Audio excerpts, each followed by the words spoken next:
Mes chers compatriotes guinéens, bonjour. Ce vendredi 31 juillet 2026, il est 9h28, heure de Boston.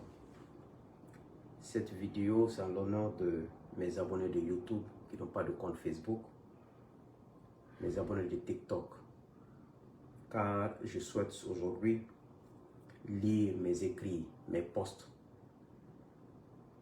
que je fais sur Facebook parce qu'il y a plusieurs qui n'ont pas, il y a beaucoup de gens qui n'ont pas de compte Facebook, d'autres en ont, mais ils préfèrent écouter une vidéo, ils n'ont plus accès à ça et c'est plus accessible et la lecture est difficile pour eux, et d'autres n'ont pas le niveau même de lire, donc, mais ils peuvent écouter pour comprendre. Donc, c'est uniquement pour ça, mais l'actualité oblige. Je vais revenir sur rapidement les derniers événements qui se passent dans notre pays. Le lundi dernier, 27 juillet, les autorités de la transition guinéenne ont mis en place un nouveau gouvernement qui ressemble, à mon avis, au gouvernement Alpha Condé bis 2020. C'est-à-dire, le gouvernement mis en place après le troisième mandat, accompagné d'une assemblée nationale dépourvue de toute légitimité démocratique. Et à l'époque, le patron était M. Amadou Damaro Camara et aujourd'hui Dansa Kourma.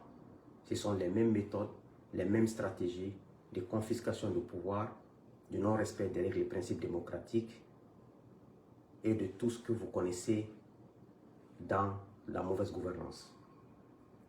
Mais pour moi, tout ça là, ce sont des similitudes de fin de pouvoir.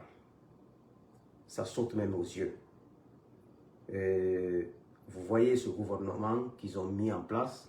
Pour moi, c'est un gouvernement qui ressemble un peu à un gouvernement de Djiba Diakité. Je vous expliquerai mes raisons. Parce qu'il y a des nouveaux ministres qui sont revenus. Ils n'ont pas été promus, mais ils étaient chassés il y a longtemps. Ils sont revenus. Tout ça, ce sont des pions de Djiba. Et il y a encore des gens qui ont été maintenus. Tout ça, c'est Djiba. Je ne dis pas ça parce que je suis contre lui, mais ce sont mes remarques. Parce qu'en Guinée, quand tu fais des remarques, quand tu fais des critiques objectives, on pense que tu es un ennemi. Moi, je suis l'ennemi de personne. Je me base sur des faits. Je vous donnerai un exemple aussi. Je ne retiens pas la date exactement, mais entre le 23 et le 24 juillet, il y a eu des décrets. D'abord, le premier décret qui scindait le ministère de la Jeunesse et des Sports en deux, un ministère de la Jeunesse et un ministère des Sports. Après ça, il y a eu un décret où le ministre directeur de cabinet de la présidente s'est arrogé de beaucoup de postes qui sont sous sa responsabilité. Après, un autre décret qui est venu dire, en un mot, la structure de la présidence en mettant le ministre, secrétaire général de la présidence à la tête, juste pour une formalité. Après, le ministre directeur de cabinet, mais tout ce qui vient après sont sous l'ordre du ministre directeur de cabinet au lieu du ministre secrétaire général de la présidence. Tout ça, ça vous montre que c'est de la pagaille, c'est de la cacophonie. Et c'est exactement ce que les gens qu'ils ont remplacés faisaient. Maintenant, en principe, dans une présidence, c'est le président qui est le patron. Après le président, le ministre secrétaire général de la présidence, le chef de cabinet. Il n'y a même pas de ministre directeur de cabinet. Il n'y en a pas.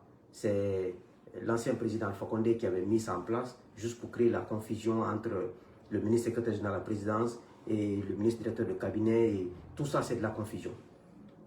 Maintenant, eux, ils se sont inspirés que de ça parce qu'ils ne connaissent rien. Donc, du coup, c'est pour vous dire que c'est lui le patron de la présidence, le ministre secrétaire général de la présidence est devenu une marionnette. Donc, tout ça, ce sont des signes de fin de règne. C'est ce qui se passait avec les autres. Et les ministres limogés sont tous encore reconduits aux fonctions qu'ils occupaient dans le gouvernement en tant que comment dirais-je, ministre conseiller. Ils ne conseillent rien avant, ils s'assoient là-bas, passer leur temps sur Facebook, sur TikTok avec leur téléphone. Il n'y a pas de travail. Déjà, quand ils étaient ministres, il n'y a pas de travail dans les ministères. Ce n'est pas à la présidence que le travail. Il y a quel travail là-bas? Il n'y a rien. Surtout dans une transition qui tend vers sa fin, à tous les niveaux. Maintenant, comment expliquer si ça fait 5 ans qu'ils sont au pouvoir, que leur pouvoir est solide, que tout est solide, que tout va bien, qu'ils maîtrisent tout? Comment expliquer que depuis lundi, le 27 juillet, on est vendredi, aujourd'hui 31 juillet, ils ont coupé l'Internet? Pour quelle fin? Moi, je pense que quand on est sûr, on est élu par son peuple, on pense être aimé, on pense être vraiment, avoir le suffrage universel, les suffrages, on n'a pas besoin de couper l'Internet. Pourquoi? La Guinée n'est pas un pays attaqué, ce n'est pas un pays en guerre, ce n'est pas un pays menacé par les djihadistes, la Guinée est un pays stable. C'est seulement, ce sont nos comportements qui rendent le pays instable. Parce qu'on est injuste, on est malhonnête en Guinée. Et ce qui fait que la Guinée est instable. On vole les deniers publics, on ne respecte pas les règles de bonne gouvernance, on ne respecte pas la loi, on ne fait pas de la justice la priorité, on est dans l'injustice totale. Et ce qui fait que la Guinée est instable. Ce n'est pas les Blancs qui menacent la Guinée, ce n'est pas les djihadistes qui menacent la Guinée, ce n'est pas les Chinois qui menacent la Guinée, c'est nous-mêmes Guinéens qui menaçons notre pays parce qu'on n'est pas sérieux. C'est tout. Donc, ils coupent l'Internet depuis lundi. Hier, j'ai reçu 2 appels ou 3 appels. Ces personnes-là m'ont dit, l'autre m'a dit, j'ai payé $50 sur VPN pour m'abonner, pour t'appeler. L'autre me dit, j'ai payé tant pour VPN pour m'abonner. C'est pour vous dire un peu que toutes les actions que vous mettez en place depuis que vous êtes là, ça fait 5 ans, les Guinéens ne font que vous maudire dans leur cœur. Parce que vous poussez les gens à vous haïr par vos comportements. Vous n'êtes pas sincère, vous n'êtes pas transparent, vous n'êtes pas clair. Tout ce que vous mettez en place, c'est pour que les Guinéens vous haïssent. C'est vous-même qui poussez les gens à vous haïr. Sinon, tout le monde vous a applaudi quand vous êtes venu. Mais regardez votre pouvoir aujourd'hui. Tous les jours, les gens souhaitent votre chute. Pas parce qu'ils sont contre votre personne, parce que la manière dont vous gérez le pays, la manière dont vous vous comportez. Donc, vous coupez l'Internet, vous ne vous imaginez même pas, et ce n'est pas la première fois, c'est la énième fois. Combien cela coûte aux entreprises? Combien cela coûte aux entrepreneurs guinéens? Combien cela coûte aux étudiants? Combien cela coûte aux étrangers qui vivent avec nous en Guinée? Combien cela coûte Mais vous, ça ne vous intéresse pas. C'est votre intérêt personnel qui vous intéresse. Donc, vous poussez les gens à vous détester de plus, à vous maudire de plus. Donc, hier, jeudi, on a vu 2 communiqués émanant, selon des sources qu'on a vu émanant du secrétariat des affaires religieuses. Le premier communiqué, il y a plus de 10 personnes qui m'envoient ça sur mon WhatsApp. Ce message, on n'en parle même pas. Le premier communiqué parlait... Mettez des cœurs s'il vous plaît. Vous avez vu, c'est pour ça que je n'aime pas faire des lives. Ils ont commencé à signaler mon compte encore. Mettez des cœurs s'il vous plaît. C'est pour cela que j'aime faire des vidéos avec mon téléphone, la caméra de mon téléphone, et puis enregistrer, mettre sur Facebook. Ils ont commencé encore à signaler. Ces imposteurs-là. Je ne comprends pas les gens là. Donc, le premier communiqué parlait des sacrifices, les prières aujourd'hui, vendredi, et des sacrifices pour les musulmans. Il disait une boîte de lait de marque Gloria, 10 baguettes de pain, 1 kg de riz et un fanka d'ama. Et pour les chrétiens, de faire les prières pour ce dimanche-là à l'église.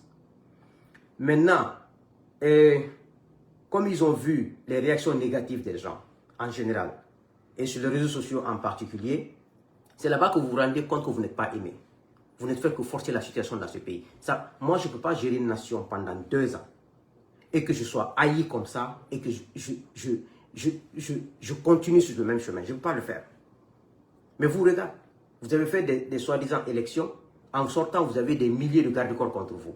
C'est le peuple qui assure la sécurité de son président.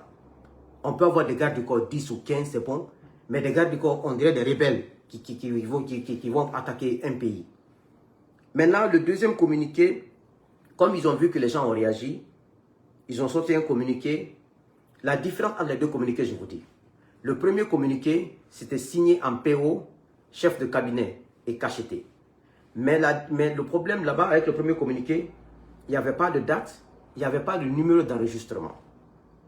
Donc, ça fait que, pas de date, pas de numéro d'enregistrement. Le deuxième communiqué, il y avait la date, il y avait le numéro d'enregistrement et le ministre aux affaires religieuses, lui-même, c'est lui-même qui a signé et cacheté. Pourquoi les gens n'ont pas confiance aux gens là? Parce qu'ils ne sont pas des hommes de parole, des hommes et des femmes de parole. Ils n'ont jamais tenu parole, ils ont toujours menti. Ils peuvent faire ce premier communiqué, mettre sur les réseaux sociaux pour voir si les gens vont adhérer et faire. Quand les gens vont répliquer négativement, ils sortent un autre communiqué, vous dire que ça, vous avez vu, c'est formel, on a mis la date, il y a la date sur ça, ça c'est pas nous, ça c'est pas nous. Parce que c'est la confiance qui régit le monde. On vous a dit ça fatigué. Le monde des affaires est régi par la confiance. Le monde des finances est régi par la confiance. Les banques travaillent par la confiance. Les banques n'ont pas de secret. Il y a pas de... Dans la vie, c'est la confiance. Quand les gens n'ont plus confiance en toi, tu es foutu. Quelle que soit ta richesse, tu vas tomber. Quelles que soient tes compétences, tu vas chuter. C'est seule la confiance qui peut faire grandir un homme. Et c'est ce que vous n'avez pas dans ce pays. Après 5 ans de gouvernance. Vous forcez tout le monde. Un leader, un vrai leader n'impose pas. Et ce qui a fait qu'à chaque fois qu'un régime tombe en Guinée, le parti qui l'a soutenu ou le mouvement qui l'a soutenu tombe. Parce que c'est faux c'est fait sur la fausseté. Les gens n'ont pas adhéré par amour, par conviction. Les gens adhèrent à cause du matériel et pour profiter du moment. C'est pour cela que tous les régimes qui sont passés sont tombés. Si les gens adhèrent par amour, par conviction, pas par matériel, vous allez voir, même quand le président la quitte, ça va continuer. Et ce qui fait qu'en Guinée, c'est toujours, on oublie le passé parce que ce n'est pas par amour. Donc, personne ne peut dire que ce n'est pas eux le premier, bien qu'il n'y a pas de date, il n'y a pas de numéro d'enregistrement. Parce qu'ils sont capables de tout. Ça fait 4 ans, 5 ans, on les voit à l'œuvre. Ils ne sont ni honnêtes, ni sincères, ni responsables. Donc, qui peut dire que ce n'est pas eux? Parce que quand tu n'es pas honnête, même quand ce n'est pas toi, les gens diront que c'est toi. C'est ça le problème. C'est ça leur problème aujourd'hui. Aujourd'hui, tous les Guinéens souhaitent une nouvelle transition. Tous les Guinéens, même s'ils ne peuvent pas le dire publiquement. Quand tu les appelles, on souffre, on veut que ça change, ça change. Maintenant, ce qui est sûr, mes chers compatriotes, les 6, 9 et les 10 semaines prochaines, je n'ai pas dit mois, j'ai dit semaines. Les 6, les 9, les 10 et 11 semaines prochaines seront très cruciales en Guinée. Très cruciales. Parce que les Guinéens du Sud, les Guinéens conscients, responsables, ne sont pas dupes. Ils voient tout.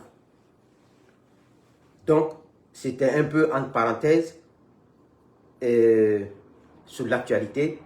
Et je vais aller sur ce que j'ai promis. J'ai fait la vidéo uniquement pour ça. Pour lire mes posts. Après, j'enregistrerai et balancer à mes abonnés de TikTok et de Facebook. Mamadi, la santé de Mamadi, quand tu vois Mamadi, même hier sur sa photo là, ils ont coupé, ils forcent là-dessus, ils traitent les photos. Vous savez ce qu'on ne cache pas dans la vie? C'est le bonheur et le malheur. C'est la maladie qu'on ne peut pas cacher. Et quand tu es en bonne santé. Quand tu es malade, tu n'as pas besoin d'en parler. Les gens verront sur ton visage. Quand tu es en bonne santé, les gens verront sur ton visage. Quand tu es dans le bonheur, ça se sentira sur toi. Quand tu es dans le malheur, ça se sentira sur toi. On ne peut pas cacher ces choses-là. C'est ce que vous ne comprenez pas. On n'a pas besoin de traiter une photo avec l'ordinateur, avec l'intelligence artificielle. On n'a pas besoin de couper l'Internet pour ne pas que l'information... Parce qu'ils n'ont pas confiance même aux forces spéciales. Pour eux, même les forces spéciales sortent les informations pour donner aux opposants. C'est parce que vous n'êtes pas aimé. Même dans votre propre camp, vous n'avez pas confiance en vous-même. Et rien ne sauvera, hein, parce que ce qui arrive là, ça va arriver. Ça va arriver, hein. Il n'y a même pas de doute là-dessus. Donc, je vais aller rapidement. Et mes chers compatriotes, moi, je peux vous garantir une chose. Ça changera en Guinée, ça changera.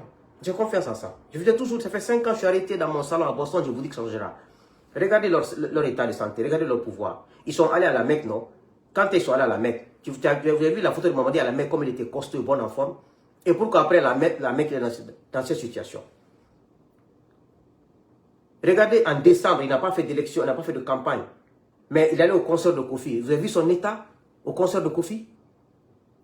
Vous savez, ce qui me fait désolé dans ce pays, j'ai vu des exemples, je vais vous rafraîchir la mémoire. Le régime dessus, le régime qui est tombé, ils sont tous allés à la Mecque à un moment donné, ils sont allés faire le Hajj, Quand ils viennent, j'ai prié pour la Guinée. Quand tu reviens de la Mecque encore, en principe, la Mecque, tu dois te purifier. Quand tu reviens, tu ne fais plus l'adultère. Tu ne mens plus. Tu ne triches plus. Tu ne voles plus l'argent public. Tu ne tues pas les personnes. Tu n'emprisonnes pas les personnes innocentes. Tu ne prends pas les gens parce que tu as le pouvoir, tu fais du mal. Ils sont revenus de la Mecque, ils ont fait la même, ils se sont tous tombés. À l'époque, je me rappelle à la Mecque, je voyais Bakayoko de la Côte d'Ivoire à la Mecque là-bas. Je voyais Ibeka, le président d'Ibeka au Sénégal, Alpha, les Kassouri, les Gon Koulibaly. Quand ils ont tous quitté la Mecque, ils sont où aujourd'hui? D'autres, leur pouvoir est tombé, d'autres sont morts. Parce que Dieu ne se contredit pas. On ne tombe pas Dieu. Mais quand tu dis ça aux gens, ils disent, ah, toi, tu penses que tu es honnête? Non. Ce sont les faits et gestes que tu fais que les gens observent. Et ce que tu fais entre toi et Dieu là, en coulisses là, parce que moi je suis dans ma maison, ma femme elle est au travail, mes enfants sont, ils sont allés à leur summer camp, l'autre allé à la garderie, je suis seul dans ma maison, je peux faire ce que je veux ici. Mais Dieu m'observe, hein. Dieu m'observe. Si je fais des trucs mauvais, Dieu me punira. C'est pour cela que moi je me rassure, tout ce que je fais, Dieu qui m'observe sait que je ne suis pas en train de faire du mal. Et même si je le fais parce qu'on n'est pas parfait, on n'est pas parfait, on a tous des défauts. Nous sommes des êtres humains. Personne n'est parfait. On a tous des défauts. Mais ce qu'on veut, que le bon comportement soit à 80-90%. C'est ce qu'on souhaite. Chacun a un petit défaut. Chacun a un comportement qu'il ne peut jamais laisser. Ça, je peux le dire, hein? On a tous des mauvais comportements qu'on ne peut jamais laisser. Et que les gens n'aiment pas. Mais on s'efforce à faire du bien. On s'efforce à faire ça. Et c'est que je joue sur les gens là. Mettez des cœurs, hein, vous avez vu, les gens là, je ne sais pas pourquoi ils signalent mon compte Facebook. Donc, je disais que je lisais mes posts pour un peu. Le 20 mai 2026, j'écrivais ceci. L'honnêteté ne donne pas toujours des résultats immédiats. Pendant que certains avancent par le mensonge, la manipulation et des compromis honteux, nous choisissons de rester debout, fidèles à nos principes. Les raccourcis peuvent enrichir rapidement, mais ils détruisent toujours un pays, une société et la dignité humaine. En Guinée, le peuple souffre pendant qu'une minorité continue de nier la réalité. Pourtant, la vérité est visible partout. Le coût de la vie explose, les familles n'arrivent plus à se nourrir dignement et l'électricité est devenue un luxe dans un pays pourtant riche en ressources. Aujourd'hui, une semaine de la fête de Tabaski 2026, 1 kg de viande coûte 85 000 francs guinéens à Conakry et 90 000 francs guinéens à l'intérieur du pays. Le délestage électrique est devenu insupportable. Les jeunes perdent espoir, les commerçants étouffent. Et la problématique de l'équité étreint tout le monde. Il est parfois impossible d'effectuer un retrait de 1 500 000 francs guinéens pour payer une ordonnance médicale ou des frais de scolarité. Les familles vivent dans l'angoisse quotidienne. Et qu'on ne vienne pas dire que ces souffrances tombent du ciel.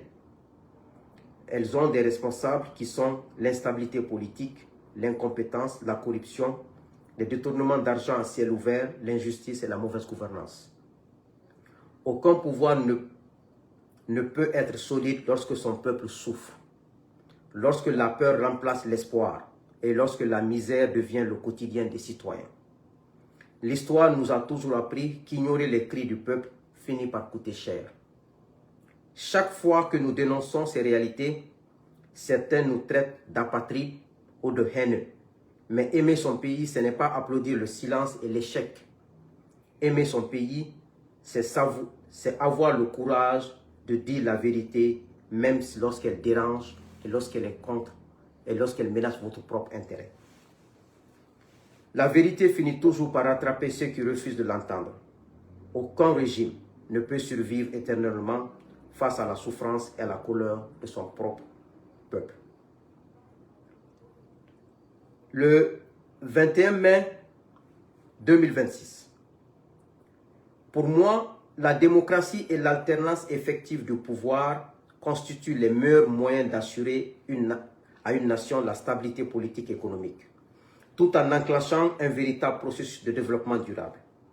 Mon pays, la République de Guinée, en est malheureusement un exemple frappant des conséquences de la confiscation du pouvoir par des présidents successifs qui se considèrent souvent comme des plus bénis que les autres, voire comme des envoyés de Dieu pour la Guinée. Pourtant, la fin de leur règne ainsi que la misère persistante du pays en témoignent éloquemment. Sans alternance, un pays reste plongé dans l'incertitude. Nul ne sait ce que l'avenir lui réserve, ni qui viendra ensuite au pouvoir. C'est d'ailleurs pour cette raison qu'en Guinée, nous finissons par dire que le président d'hier était meilleur que celui d'aujourd'hui en termes de niveau intellectuel, de moralité, de compétences et de vision. Et nous savons pertinemment que toutes les transitions se traduisent souvent par une dégradation continue des conditions de vie de la gouvernance. Malgré ces réalités frappantes, nous continuons à cautionner les mêmes bêtises après 68 ans d'indépendance. Le 6 juin, j'écrivais ceci. La démocratie ne se limite pas aux élections. Elle se mesure également à la qualité de son contenu, notamment à travers la protection des libertés fondamentales, le respect de l'état de droit, le pluralisme politique, la bonne gouvernance et la participation citoyenne. Quant au pouvoir, il doit impérativement être encadré par des lois, des institutions solides et la participation des citoyens afin d'éviter qu'ils ne deviennent arbitraires ou destructeurs. L'histoire de la Guinée en est une illustration parfaite et récurrente. Mais l'histoire est têtue. Elle finit toujours par rappeler aux hommes qu'aucun individu n'est plus grand qu'un peuple, qu'aucun pouvoir ne peut durablement s'imposer contre sa volonté. La vérité et le mensonge ne cohabitent pas. La légalité et l'illégalité ne cohabitent pas. La légitimité et l'illégitimité ne cohabitent pas. Arrêtons de mentir. Ces processus de façade ne fonctionnent pas. Et deux pouvoirs se sont déjà cassés la gueule depuis 2008. La vie est un éternel recommencement. Rien n'arrive trop tard. Chaque chose arrive en son temps, au moment qui lui est destiné. Le 9 juin 2026, j'écrivais ceci. En Guinée, les crimes semblent souvent banalisés parce que certaines victimes sont systématiquement présentées comme coupables par des personnes proches du pouvoir et qui en tirent profit. Cette réalité n'est pas propre à la transition actuelle. Elle s'est également déroulée sous les différents régimes qui se sont succédés à la tête de notre pays. Ainsi, au lieu de privilégier la recherche de la vérité et de la justice, le débat public se déplace fréquemment vers la remise en cause des victimes elles-mêmes.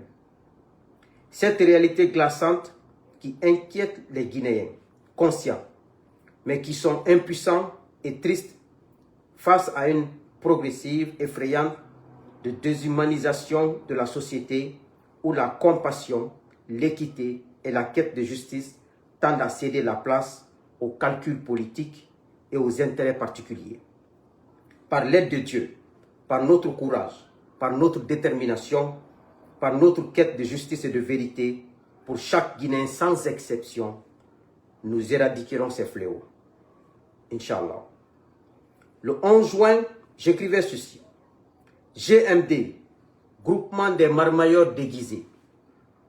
Quand tu les vois, GMD avec des gros boubous, des vestes, tu vas croire que c'est des gens de conviction, c'est des gens... Non, c'est des marmailleurs.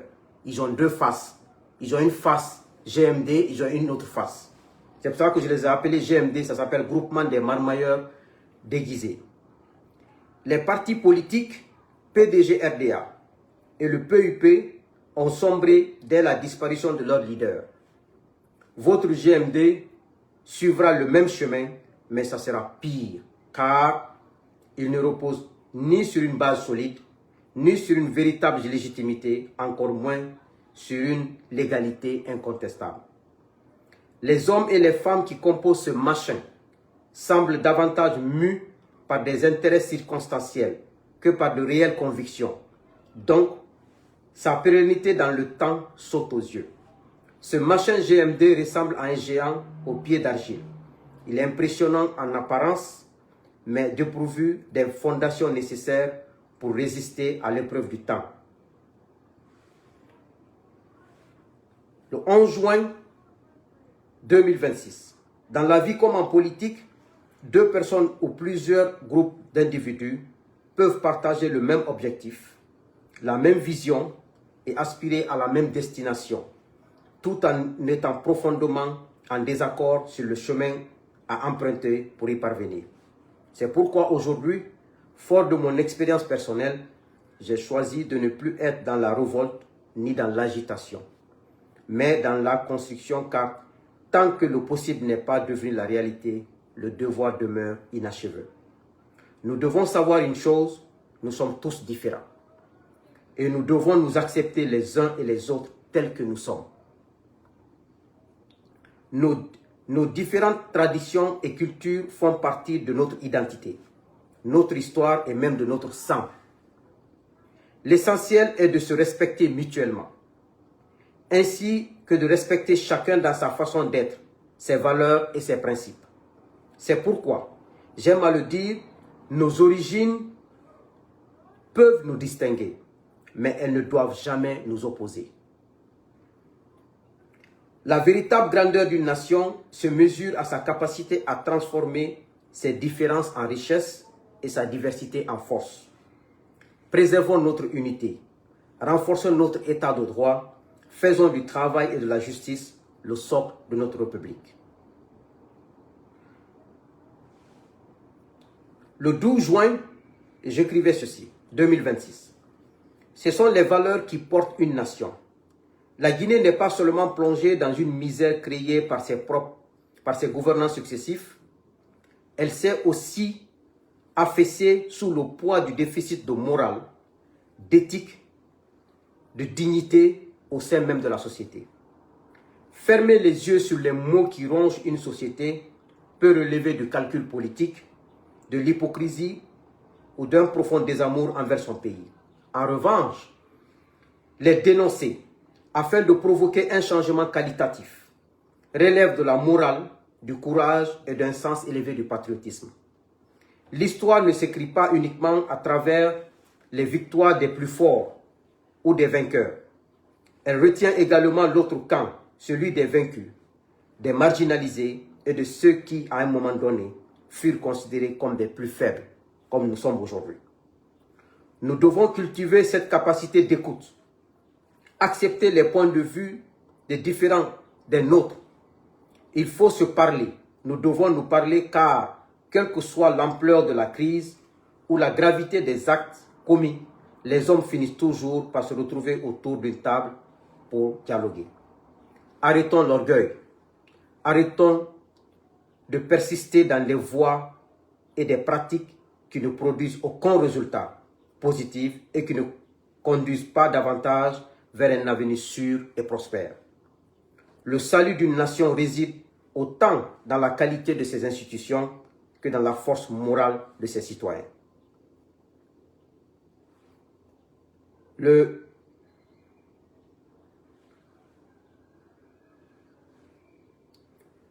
26 juin, j'écrivais ceci.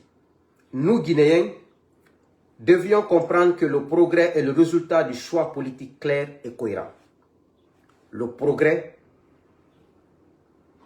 c'est le résultat du choix politique clair et cohérent. Nous répétons matin, midi, soir que nous souhaitons voir notre pays se développer et que le bien-être soit accessible à tous. Pourtant, nous ne valorisons ni les compétences, ni l'excellence, ni l'éthique. Le développement ne descend pas du ciel et ne se décrète pas. C'est un processus qui repose sur le savoir-faire, l'expertise et des institutions solides. Tout commence par une formation de qualité, l'école, l'école et l'école. Le paradoxe est qu'aujourd'hui, certains Guinéens se vantent de n'avoir aucun niveau d'éducation, aucune formation de qualité, ni d'expertise dans un domaine spécifique, tout en occupant des fonctions de directeur, de chef de cabinet, d'ambassadeur et d'autres hautes responsabilités. Un pays ne se construit pas sur l'improvisation, mais sur le mérite, la compétence et le respect des institutions. Si nous voulons un véritable développement, nous devons faire de l'éducation, la formation et de l'excellence des priorités nationales.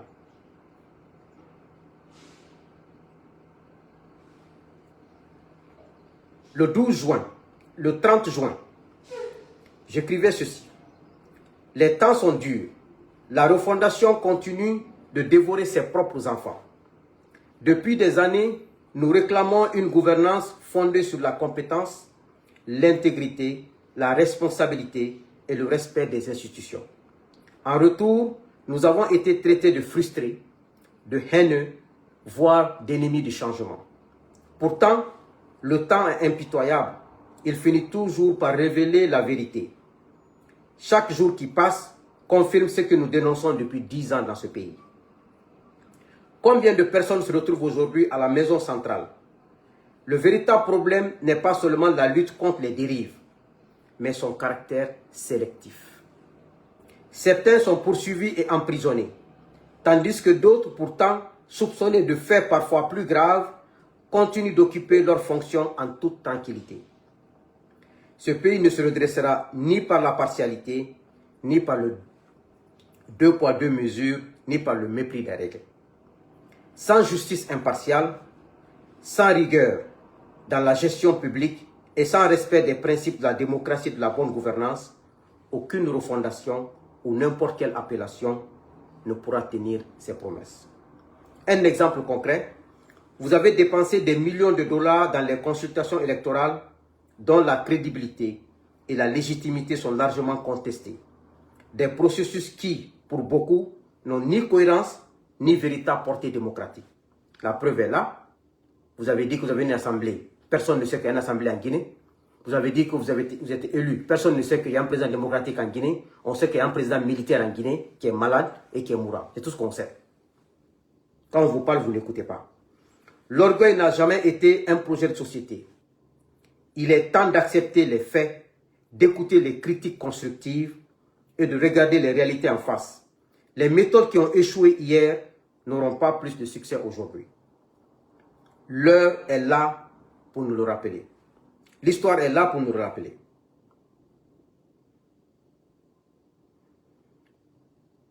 Ensuite,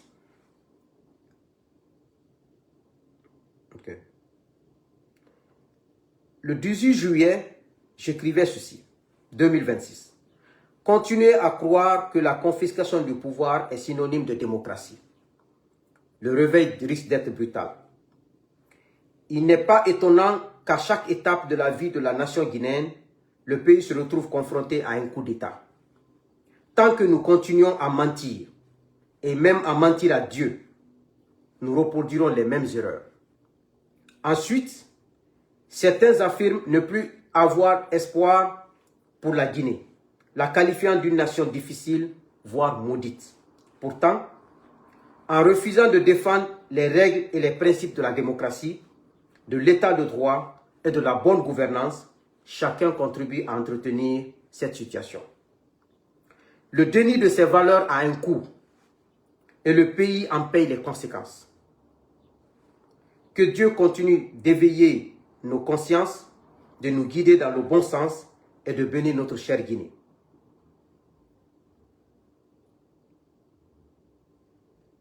Mes chers compatriotes, voici en substance ce que je comptais lire pour vous, mes abonnés de Facebook, de YouTube et de TikTok, pour que vous chassiez. Je ne fais pas de vidéo, mais j'écris. Mais les écrits là, il faut les mettre en vidéo pour que les gens en profitent. Les gens préfèrent l'écouter. Mais ce que je peux vous dire, ce 31 juillet 2026, que notre pays changera. J'ai confiance et j'ai foi en la force des bonnes choses. J'ai confiance aux bonnes actions. Je sais que les mauvaises choses ne triomphent jamais. Je sais que le mensonge ne triomphe jamais. Je sais que la malhonnêteté ne triomphe jamais. Ces comportements peuvent aider un petit temps. Mais après, tu vas chuter, tu vas disparaître. Notre pays en a connu. On a connu combien de présidents qui ont... Et ceux qui les supportaient ont fini comme ça. Ces gens-là regardent les 5 ans après. Tous les jours, leur pouvoir est fragile. Donc, ayez confiance en vous. Moi, je ne suis pas là à rêver. Je ne suis pas en train de faire un rêve. Je me base sur les leçons du passé. Je suis dans la lucidité, dans le pragmatisme. Je n'aime pas le mensonge, je n'aime pas me mentir. Quand ça ne va pas, je n'aime pas me mentir que ça va. Et ce qui fait que la Guinée traîne avec toutes les richesses que nous avons. Sinon, comment expliquer? La Guinée est plus riche que le Mali et le Burkina. Alpha est venu faire 10 ans, avec tous les détournements qu'il y a eu dans son régime, avec tout l'argent qu'il y a eu. Ils n'ont pas pu acheter un seul avion pour la Guinée présidentielle. Eux, ils sont venus en 5 ans. L'argent qu'ils ont détourné, les dépenses qu'ils ont fait, les trucs qu'ils ont fait, même un seul avion. Vous avez vu comment on vous a trompé? Ils sont partis prendre des petits avions pour venir vous montrer. Tout ça, ça doit vous montrer qu'ils ne sont pas sérieux. Moi, j'ai honte de dire quelque chose devant mes enfants que je ne peux pas respecter. Les gouvernants sont les papas des populations. Dès que tu es gouvernant, tu es devenu le papa de la population. Pas seulement le chef de l'État, ministre, directeur. Vous devenez les yeux de tous les gouvernants. Mais ils viennent mentir en ciel ouvert. Ils montrent un petit avion, et ça pour la Guinée, ils n'ont même pas honte. Ça s'est passé sous le régime du RPG Arc-en-Ciel, eux aussi ils l'ont fait. Quand un gouvernement est sérieux, ça se sent. Quand un père de famille est sérieux, ça se sent. Un gouvernant irresponsable est égal à un père de famille irresponsable. C'est ce qui se passe en Guinée. Personne ne déteste Doumbouya. Personne ne déteste Djiba ni Amara. Personne ne déteste qui que ce soit. On veut être fier de notre pays. On veut que notre pays soit géré comme ça. On ne veut pas que quelques-uns se partagent les biens de notre pays et que nous restons sans rien dire. C'est ce que nous refusons. Ce n'est pas une haine. Ce n'est pas une jalousie.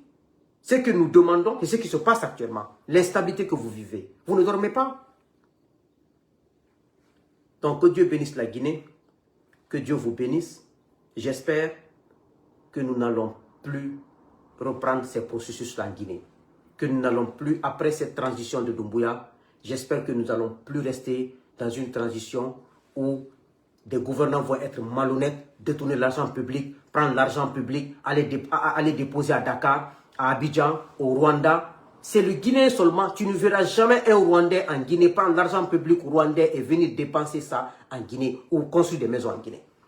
Tu ne verras jamais un dirigeant sénégalais voler l'argent du Sénégal, venir acheter des maisons en Guinée, vivre en Guinée. Tu ne verras jamais un dirigeant ivoirien voler l'argent de la Côte d'Ivoire, venir investir en Guinée, construire en Guinée. C'est seulement les présidents guinéens, les ministres guinéens, les directeurs guinéens qui volent l'argent public, qui vont à Dakar, qui vont à Abidjan, et aujourd'hui Doumbouya est au Rwanda. Mais pourquoi on fait ça? Pourquoi les Guinéens nous aimons faire ça? C'est seule la Guinée et ses gouvernants qui font ça. Vous voyez un peu, c'est ce qui est dommage dans ce pays.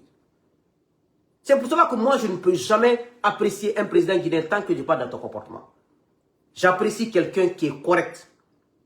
Je m'en fous que tu sois de même père, même mère avec moi. Je m'en fous que tu sois de ma famille. Je m'en fous que tu sois quoi. Si tu n'es pas correct, je ne suis pas avec toi. C'est mon principe. Et ce qui fait que la Guinée est derrière tous les pays de l'Afrique de l'Ouest. Parce que nos gouvernants n'ont jamais été honnêtes, n'ont jamais été sérieux. C'est pour ça que Dieu les pousse toujours à la honte. Dieu les expose toujours. Mais on va s'en sortir. Après cette transition, la nouvelle qui viendra, ça sera la dernière transition, Inch'Allah. La dernière transition, par la grâce de Dieu. Je vous remercie.